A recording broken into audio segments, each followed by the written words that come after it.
I'm Dr. Pradeep Kocheeppan from Apollo Hospital, and I'll be talking about a third very common condition of people having the kneecaps, which is seen in this model as this kneecap which goes out of its place and then comes back.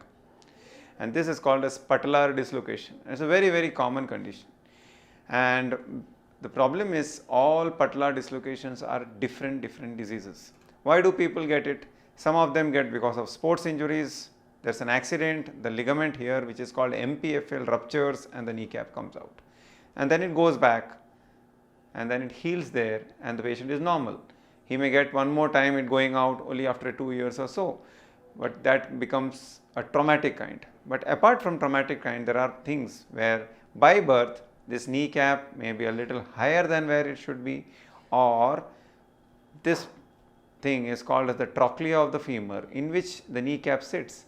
This trochlea may be fully shallow and this condition is called as trochlear dysplasia. The treatment for this particular disease has today become so standardized that we can treat each of the pathologies. If this trochlea is not having the depth, we can surgically produce a new trochlea, and this particular surgical technique is called trochleoplasty. It is a complex procedure, but with newer instrumentations and newer technologies, we are almost able to give them a good trochlea, and if these things are done on time, people may prevent a lifelong of disability. Today, because trochleoplasty is a complex procedure and it's available only in very few centers, and because of that people don't get an effective treatment for this technique. In this technique, it's an open surgery, but when we open, we try to produce back the trochlea back. It is as good as allowing the knee to be in its place and not come out of its place along with an MPFL reconstruction. If by birth the kneecap is high, we can bring the whole thing down, and this is called as tubercle transfer.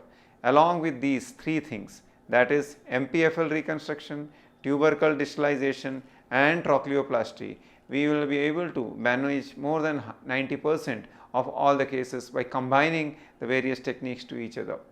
Especially the trochleoplasty, which can be offered at Apollo and at an effective way of preventing an arthritis in this particular joint and a very disabling condition for young people who keep on getting the kneecap going out in spite of various surgeries being done and each of the surgery failing to achieve its goal.